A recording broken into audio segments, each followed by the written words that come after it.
everybody, and welcome back to the Girly Girl Bookworm. As you can tell from this title, this is going to be my day 1 and 2 wrap up for the Booktube-a-thon, as well as what I read before Booktube-a-thon started, because I realized that I never updated you on that, and I should probably do that. So before Booktube-a-thon started, I did finally finish Prisoner of Azkaban by J.K. Rowling. Obviously, Harry Potter 5 stars. For some reason, it took me a lot longer to get through this book. I don't know what it was, but I finished it. And then the day or two right before Booktube-a-thon started, oh yeah, I finished it Saturday. So yeah, like 2 days before Booktube-a-thon started, because it started yesterday on Monday, I finished The Dinner by Herman Koch. And this was an interesting read. I didn't get what I was expecting out of it.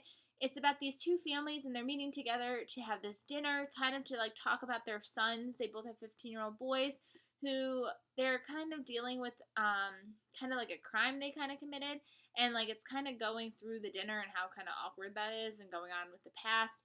I don't know, I gave it 3 stars. It was interesting, but I was expecting kind of a suspense thriller because that's what I kept hearing, and I didn't really get that out of it. It was kind of, in the beginning, I read like 30 pages and they flew and they were good, and then all of a sudden like you got to certain parts where it just was slow. So I don't know, I didn't really love it, didn't hate it. It was just kind of in the middle for me. And then Booktube-a-thon started on Monday. Can't talk today. Monday. I had already started a book. I was only like 30 pages into it as of Sunday, so I don't feel bad still having it in my TBR. So I finished The Choice by Nicholas Sparks on day 1. I was already 30 pages in. It's 272 pages, so I read about 250 pages yesterday, which is not bad at all considering we were moving yesterday and we had the moving truck and all that fun stuff and unpacking the kitchenware and all that fun stuff. So I was able to finish this after that while I was by myself in the apartment. That was quite interesting. I gave this book 5 stars. It was really good. It was just like one of those, like, even though it had like parts where it like tore at your heartstrings, it still ended on a good note. So I was really happy with it, and I gave it 5 stars. This was the book. What was this challenge for? I think this challenge was just to like read a book you wanted or something. Oh no, read 7 books, and I needed a 7th book, and this was my 7th book, so it doesn't technically cover a challenge as of right now, but hopefully by the end of this Booktube-a-thon it will cover a challenge. And then the next challenge I decided to tackle today was to read a book that you just recently hauled, which was nice because I've been wanting to read it. I had an interview this morning, and then I was able to come home. Instead of going back to the apartment, I just came home, and I was just able to read.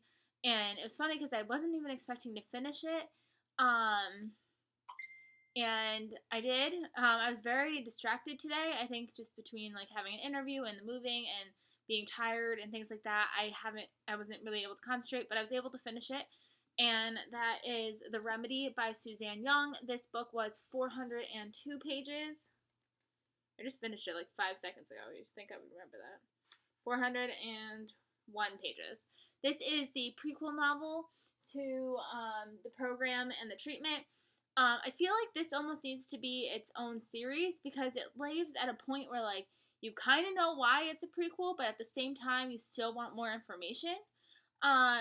So it was really good. I didn't rate it on Goodreads yet. I just was so excited that I had to film this video. I'm toying between 4 and 5 stars because it was good, but it took a twist that like I wasn't really expecting.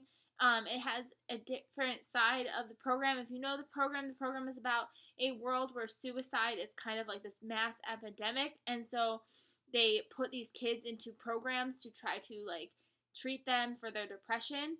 And in this one, this is called The Remedy, and it's about a girl, and she kind of like pretends to be people that have died. She goes into the family that has a daughter that's died, and she pretends to be them so that way they can kind of get the closure that they probably didn't get before their daughter died, which is interesting. So like I could see by the end of it you start realizing how it ties into the other series, but in the beginning it just feels like it's a whole different book.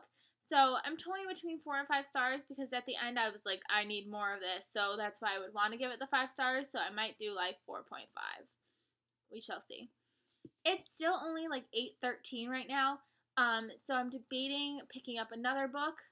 I have no idea which book I'm going to pick up, or I would tell you.